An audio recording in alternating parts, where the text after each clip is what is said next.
मेरा पति विदेश में रहता था। यहाँ मेरे पेट में बहुत दर्द रहता था। मैं डॉक्टर के पास चेक करवाने गई। डॉक्टर ने मुझे चेक करने के बाद एक बड़ा राज बताने के लिए अपने ऑफिस में बुलाया। मैं वहाँ गई तो डॉक्टर ने दरवाजे की कुंडी लगा दी, भागकर मेरे पास आया और मैं काफ़ी देर से कॉरिडोर के चक्कर काट रही थी। मेरे पेट में काफ़ी दिन से लगातार दर्द हो रहा था। पहले तो ये दर्द बर्दाश्त के काबिल था, मगर अब कुछ समझ नहीं आ रहा था कि क्यों हो रहा है। मेरा पति मोहित दुबई में जॉब के सिलसिले में रहता था और यहाँ सब काम मुझे ही देखने पड़ते थे। इसलिए मुझे अकेले ही आना पड़ता था, क्योंकि मेरा ससुराल भी दूसरे शहर में था और मायका भी दूसरे शहर में।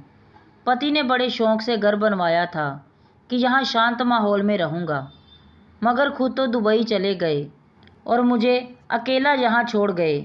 मिसेस दीपा, नर्स ने मेरा नाम पुकारा तो मैं डॉक्टर के क्लिनिक की तरफ जाने लगी, जहाँ डॉक्टर विजय का केबिन था। वह अल्ट्रासाउंड किया करते थे और मेरी डॉक्टर अंजना के सब मरीज़ों का अल्ट्रासाउंड वही किया करते थे। डॉक्टर अंजना को सिर्फ डॉक्टर विजय की रिपोर्ट पर ही भरोसा था। मैं आराम से चलती हुई अंदर आ गई। डॉक्टर ने मुझे बेड पर लेटने का इशारा किया। मैंने पर्दा सरकाया और फिर से बराबर कर दिया और खुद बेड पर लेट गई, जहाँ लेडीज़ के लिए चादर रखी हुई थी। मैंने चादर अपने ऊपर डाली और कुछ मिनट बाद डॉक्टर की आवाज़ आई, मैं आ जाऊँ मिसेस दीपा? उन्होंने विनम्र आवाज़ में पर्दे के पीछे से सवाल किया। आ जाएं डॉक्टर, मैंने आहिस्ता से जवाब दिया। डॉक्टर ने आते ही मशीन ऑन की और कुछ सेटिंग्स करने के बाद मेरी तरफ हुए और अल्ट्रासाउंड करने के साथ साथ सवाल भी करते गए। लेकिन मैंने देखा कि अचानक उनके चेहरे की रंगत कुछ अजीब सी हो गई थी। अब वह मेरे सवालों के जवाब में सिर्फ हूँ हाँ कहते जा रहे थे।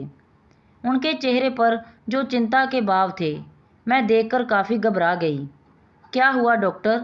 मैंने घबराकर पूछा तो वह काफ़ी देर तक चुप रहे और बोले, आप एक काम करें, कल मेरी क्लिनिक आ जाएं, बस यहाँ पास में ही है।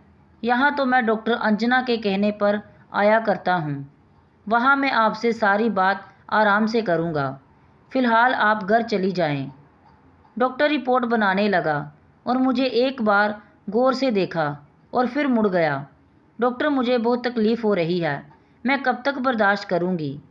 मैंने थोड़ा गुस्से में आकर कहा तो वह कहने लगे, ठीक है, मैं डॉक्टर को बता देता हूँ, वह आपको आज के लिए मेडिसिन दे देंगे, अभी आप जाएं। मैं नाराज़ होकर बाहर निकली। भला ये क्या बात हुई?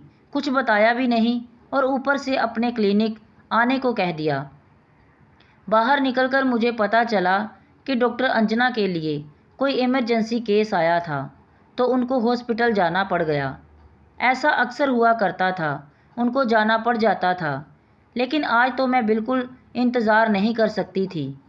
मैंने नर्स को कहा कि मेरा दर्द से बुरा हाल है, प्लीज़ मुझे कोई दवाई दे दो। तो उन्होंने डॉक्टर से फ़ोन पर बात की और फ़िलहाल के लिए मुझे कुछ मेडिसिन दे दी और मैंने फार्मेसी में ही पानी की बोतल लेकर वह गोलियां खा लीं ताकि कुछ तो फ़र्क पड़े। घर वापस आकर मैं बहुत रोई। ये भी क्या ज़िंदगी थी मेरी, अकेली जियो अकेली मरो, हर दर्द तकलीफ़ परेशानी अकेले ही बर्दाश्त करो।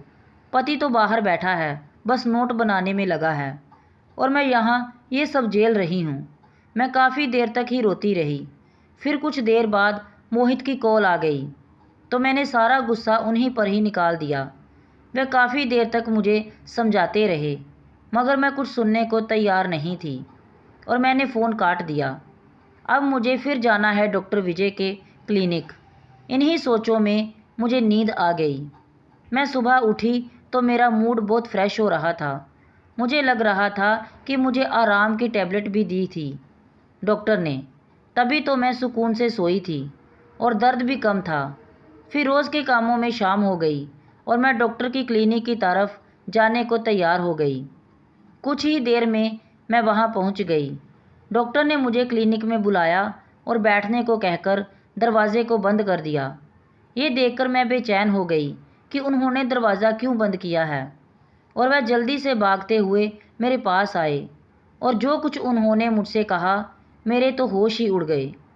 मेरा नाम दीपा है और मैं एक खुशहाल घराने में पैदा हुई थी। पापा को लगता था कि मैं उनके लिए बहुत लकी हूँ।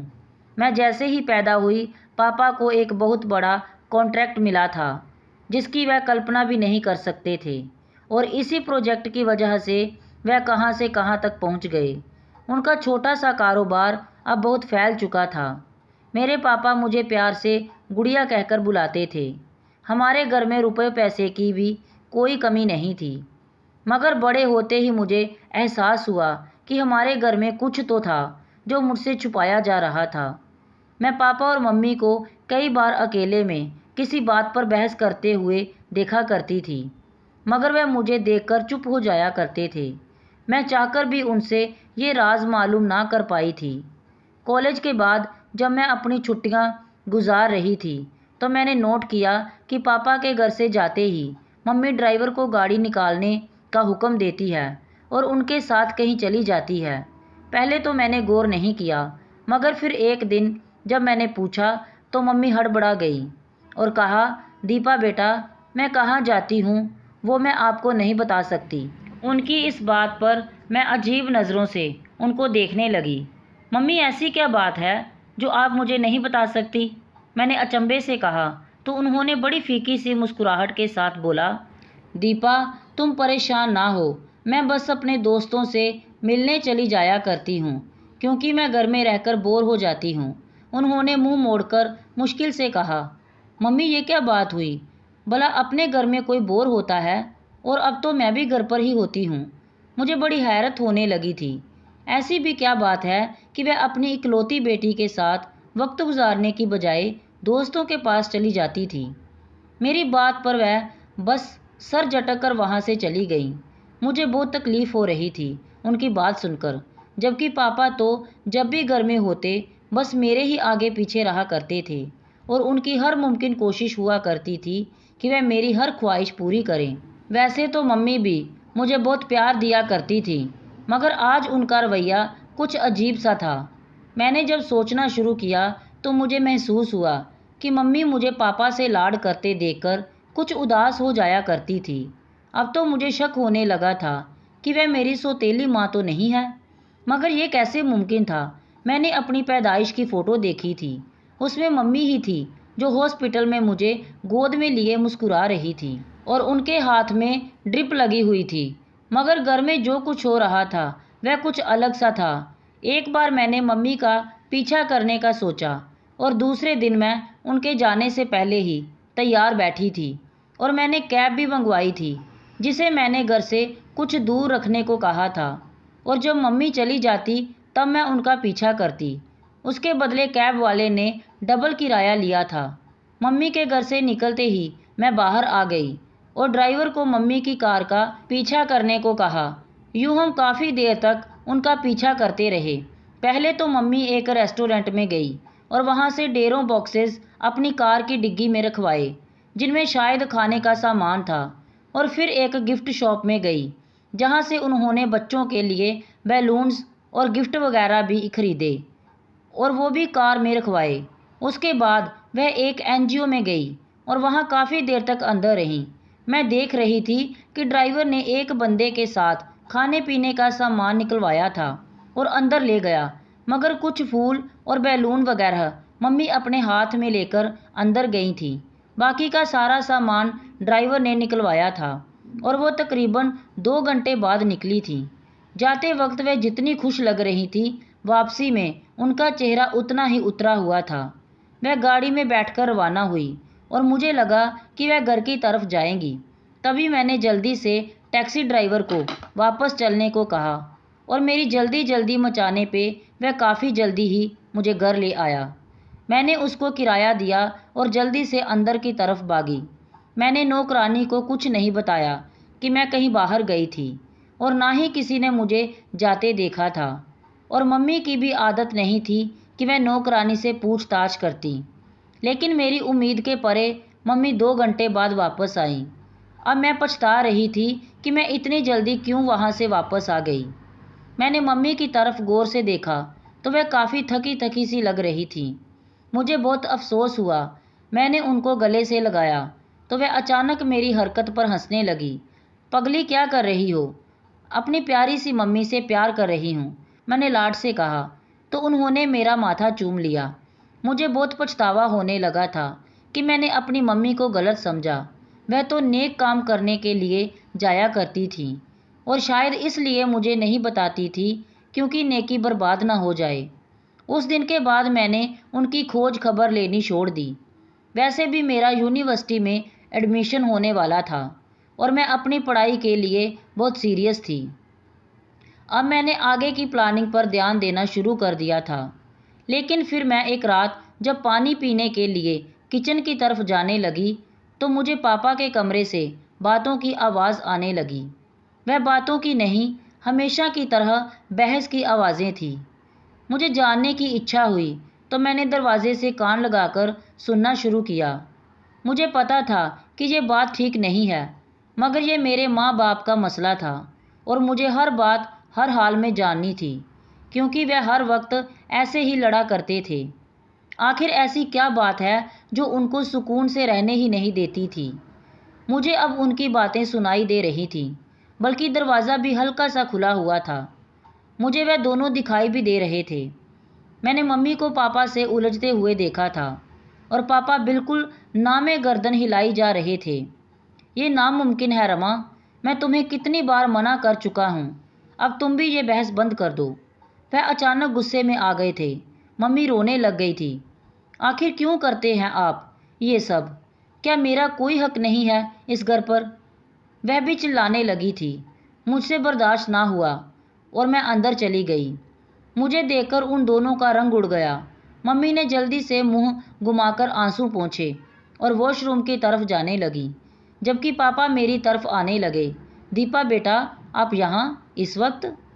पापा काफ़ी बौखला गए थे और मेरे कंधे पर हाथ रखकर मुझे सोफे पर बिठाया। ये सब क्या हो रहा था पापा? आप लोग क्यों इस तरह से लड़ते रहते हैं? आज मैं भी सब जान लेना चाहती हूँ। कुछ नहीं गुड़िया, ऐसी कोई बात नहीं है, बस आपकी मम्मी की तबीयत कुछ ठीक नहीं है। मैं उनको यही समझा रहा था कि डॉक्टर के पास चलते हैं, मगर वह मान ही नहीं रही थी। अब देखो ना, इस बात पर मुझे गुस्सा तो आएगा ही। वह मुझे बहलाने लगे। पापा क्यों झूठ बोल रहे हैं आप? मैंने उनके हाथ पर अपना हाथ रखा तो वह नज़रें चुराने लगे। ये आज की बात नहीं है कि ऐसा हो रहा है। मैं रोज़ ही आप लोगों को झगड़ते देखती हूँ। मैंने महसूस किया कि मम्मी दिन ब दिन कमज़ोर होती जा रही हैं। कोई बात उनको खाए जा रही है। प्लीज़ आप मुझे सब कुछ बता दें। मैंने पापा को ये सब कह तो दिया था, मगर उनका उतरा हुआ चेहरा देखकर मुझे रोना आ गया। पापा, मैं आप लोगों को यूं उदास नहीं देख सकती। प्लीज़ मुझे सब सच सच बता दें। मैं अचानक फूट फूट कर रो पड़ी और पापा ने मुझे अपने सीने से लगा लिया। मुझे महसूस होने लगा था कि उनके आंसू मेरे बालों पर गिर रहे हैं। मेरा दिल और भी दुखने लगा था, क्योंकि आज मैंने अपने हंसते मुस्कुराते पापा को भी रुला दिया था। कुछ देर बाद मम्मी भी वॉशरूम से निकल आई और मुझे अब तक यहाँ बैठा देखकर चौंक गई। दीपा, तुम अब तक यहाँ बैठी हो? चलो अपने रूम में जाओ, पापा को परेशान मत करो। वह मेरी तरफ आई और मेरा हाथ थामकर उठाने की कोशिश की, मगर पापा ने मुझे थाम लिया। रहने दो रमा, अब हमारी बेटी इतनी समझदार हो गई है कि अपने माँ बाप का दुख समझ सकती है। ये सुनकर मम्मी फिर से रोने लगी। ऐसा क्या राज था कि वह दोनों रोए जा रहे थे? मेरे दिल में अजीबोगरीब ख्याल बढ़ने लगे थे और मैंने जल्दी से कहा, पापा मुझे जल्दी से बता दो, मेरा दिल बैठा जा रहा है। फिर पापा ने जो बताया वह मेरे लिए बहुत बड़ा धक्का था। मैं सपने में भी नहीं सोच सकती थी कि ऐसा हो सकता है। पापा ने बताया कि मम्मी और पापा आपस में फर्स्ट कज़न थे। उन्होंने अपनी पसंद से मम्मी से शादी की थी। वह दोनों एक दूसरे को पाकर बहुत खुश थे। फिर शादी के 3 साल बाद उनको एक बेटा पैदा हुआ, जो कि बहुत खूबसूरत और बहुत प्यारा था। वह मुझसे 5 साल बड़ा था। उन्होंने उनका नाम राजन रखा था। जब वह पैदा हुआ तो पापा ने बहुत बड़ा जश्न मनाया था। पापा के तो पैर ज़मीन पर नहीं टिकते थे। एक दिन राजन की तबीयत अचानक ख़राब हो गई और जब उसे डॉक्टर के पास लेकर गए तो काफ़ी देर हो चुकी थी। डॉक्टर ने बताया कि उसको स्ट्रोक हुआ था, जिसकी वजह से उसकी दिमाग की नसों पर गहरा असर हुआ है और वह बहुत कमज़ोर हो चुका था। पापा ने उसके काफ़ी टेस्ट करवाए थे, मगर जब उन्हें असल बात मालूम हुई तो उनके पैरों तले से ज़मीन ही निकल गई। जब शहर के सबसे बड़े डॉक्टर ने उनको बताया कि आपके बच्चे को स्ट्रोक नहीं हुआ है, बल्कि ये तो पैदाइशी ऐसा है, इसका कोई इलाज नहीं है, डॉक्टर ने अफसोस से कहा। पापा तो जैसे ये बात सुनकर टूट चुके थे। मगर डॉक्टर साहब, कोई तो इलाज होगा, मैं सब कुछ करने को तैयार हूँ। देखिए, मैं आपको सलाह देता हूँ कि अब आप दूसरा बच्चा करने की कोशिश ना ही करें तो अच्छा है, क्योंकि आपकी कज़िन मैरिज है। जैसे कि आपने बताया कि आप दोनों के माँ बाप भी कज़िन मैरिज थे, तो ये सब इसी वजह से हुआ है। कज़िन मैरिज अगर 3 पुश्तों तक ट्रांसफ़र होती रहे तो कई कॉम्प्लिकेशंस हो जाया करते हैं, जैसे कि किसी को तो औलाद ही नहीं होती, किसी को होती है तो जिंदा नहीं रहती, या फिर कोई और बीमारी लग जाती है। आपके साथ भी बदकिस्मती से यही हुआ है। डॉक्टर की बात सुनकर मम्मी और पापा बिल्कुल टूट चुके थे। मम्मी तो बिल्कुल ख़त्म हो गई थी, सारा दिन बच्चे के साथ लगी रहती, उनको कोई होश नहीं था। उनके कपड़े कई कई दिन तक मैले हो जाया करते थे। राजन जब 5 साल का हुआ तो अचानक माँ की तबीयत खराब रहने लगी, तो मालूम हुआ कि वह फिर से गर्भवती थी। पापा बहुत गुस्से में आ गए थे। उन्होंने वह बच्चा गिराने की बहुत कोशिश की, मगर मम्मी को जान का खतरा था और मैं इस दुनिया में आ गई, और वह भी बिल्कुल सही सलामत।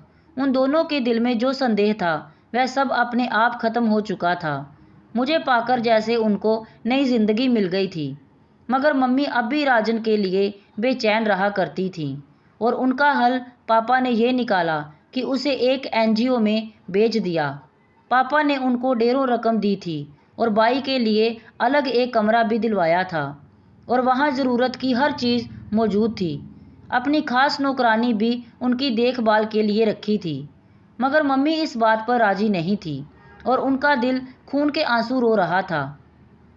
पापा ने ज़बरदस्ती राजन को वहाँ भिजवाया था ताकि मुझ पर कोई गलत असर ना पड़े, और अब इन सालों बाद मम्मी रोज़ अपनी ममता से मजबूर होकर बाई से मिलने जाया करती थी, जहाँ वो व्हील चेयर पर बैठे हुए उनको देखकर खुश हो जाया करता था।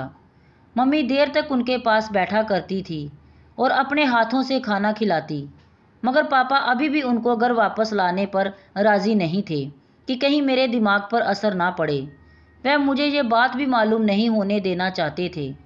मगर आज मैंने ये राज जान लिया था कि मेरी माँ मेरे साथ होते हुए भी मेरे पास नहीं होती थी, और पापा इतने कठोर कैसे हो सकते थे। अपने बेटे को खुद से दूर रखते थे और कभी उनसे मिलने भी नहीं गए थे। अब वह जवान हो गया था, उसकी दाढ़ी मूछ निकल आई थी। उस मासूम को तो कुछ पता ही नहीं था। ये जानकर मुझे जितनी तकलीफ़ हुई थी वह मैं ही जानती थी। मैंने पापा से जिद की कि हम कल ही बाई को यहाँ लाएंगे। इतना कुछ होते हुए वह क्यों किसी एनजीओ में रहे। मैं सोच सोच कर रोए जा रही थी, और मेरी जिद से मजबूर होकर दूसरे ही दिन पापा बाई को घर ले आए। वह बहुत खूबसूरत थे, मुझे उन पर बहुत प्यार आया। मैंने देखा मम्मी के चेहरे से खुशी झलक रही थी। आखिर इतने सालों बाद वह अपने जिगर के टुकड़े को अपने साथ लाई थी। अब हम दोनों माँ बेटी बाई का बहुत ख्याल रखते थे। बाई में भी काफ़ी बदलाव आता जा रहा था।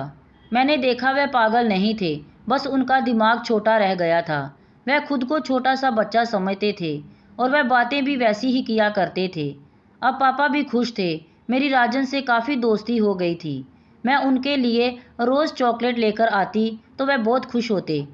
इस तरह दिन गुजरते गए और मेरे कज़िन का रिश्ता आया मेरे लिए, मगर पापा ने पहले ही उनको मना कर दिया और जल्दी ही मेरी शादी मोहित से करवा दी। मैं उनको पाकर बहुत खुश थी। वह हर 4 महीने बाद विदेश से आया करते थे। अब की बार भी उनको गए हुए 4 महीने हो गए थे और मेरी तबीयत खराब रहने लगी थी। मगर आज जो डॉक्टर विजय ने मुझे बताया था, उसे सुनकर मेरे पैरों तले से ज़मीन निकल चुकी थी। डॉक्टर का कहना था कि मैं प्रेग्नेंट हूँ, मगर मेरे पेट में जो बच्चा है वह शायद शारीरिक तौर पर ठीक नहीं है। 3 साल बाद मुझे ये खुशखबरी सुनने को मिली थी, और साथ में ये भयानक बात भी। हे भगवान, ये सब क्या था। मेरा सिर चकराने लग गया था। बड़ी मुश्किल से डॉक्टर ने मुझे संभाला। लेकिन डॉक्टर साहब, मुझे तो पता ही नहीं चला, मैं 4 महीने से प्रेग्नेंट हूँ। मैंने अपने आंसू छुपाते हुए पूछा। हौसला रखिए मैडम, होता है कभी कभी ऐसा भी। आपका पहला बेबी है तो आपको ज़्यादा तजुर्बा भी नहीं था। लेकिन आप परेशान ना हों, इसका हल है मेरे पास। वह मुझे तसल्ली देने लगा और कहा, मैंने आपको यहाँ इसलिए बुलाया है कि आप ये बच्चा अबॉर्शन करवा दें। ये सब आप क्या कह रहे हैं डॉक्टर? मैं ये गुनाह बिल्कुल नहीं करूँगी। मैंने उनको बहुत सुनाई और वहाँ से निकल आई, जबकि वह कहते रहे कि मैं ये सब आपकी भलाई के लिए कह रहा हूँ। मैं घर पहुँचकर बहुत रोई। मैंने मोहित को भी नहीं बताया, लेकिन जब मैंने मम्मी को बताया तो वह बहुत परेशान हो गई और मुझे कहा कि किसी को बताए बगैर ये बच्चा अबॉर्शन करवा दो, वरना तुम बहुत पछताओगी। मम्मी की बात सुनकर मुझे बहुत धक्का लगा। मम्मी, क्या आप मुझे मार सकती हैं? तो वह परेशान होकर कहने लगी, ये कैसी बातें कर रही हो? कोई माँ अपनी औलाद को कैसे मार सकती है? तब वह अचानक खामोश हो गई, क्योंकि उनको अपने सवाल का जवाब मिल गया था। मैं भी माँ थी और मैं कैसे अपनी औलाद को मार सकती थी। मैंने भगवान पर भरोसा किया और सब उसी पर छोड़ दिया। मैं अब हमेशा भगवान को याद किया करती थी। मैंने मोहित को भी सब कुछ बता दिया था, वह भी चुप हो गए थे। मैंने डॉक्टर के पास जाना भी छोड़ दिया था और ना ही अल्ट्रासाउंड करवाया था। बस मुझे अपने भगवान पर भरोसा था। सब लोग मुझे अजीब सी नज़रों से देखा करते थे, लेकिन जब मैंने एक सेहतमंद बच्चे को जन्म दिया तो डॉक्टर भी हैरान रह गए। मेरा यकीन जीत गया था, मेरा बच्चा बिल्कुल ठीक था। डॉक्टर ने सारी रिपोर्ट देखकर खुश होकर बताया कि ये तो चमत्कार ही हो गया, आपका बच्चा बिल्कुल ठीक है। ये सुनकर मैंने अपने भगवान का शुक्रिया अदा किया, जिसने मुझे मायूस नहीं होने दिया था। दोस्तों, आपको ये कहानी कैसी लगी कमेंट बॉक्स में ज़रूर बताएं। कहानी को लाइक, शेयर और अगर चैनल पर नए हैं तो सब्सक्राइब करना ना भूलें। धन्यवाद।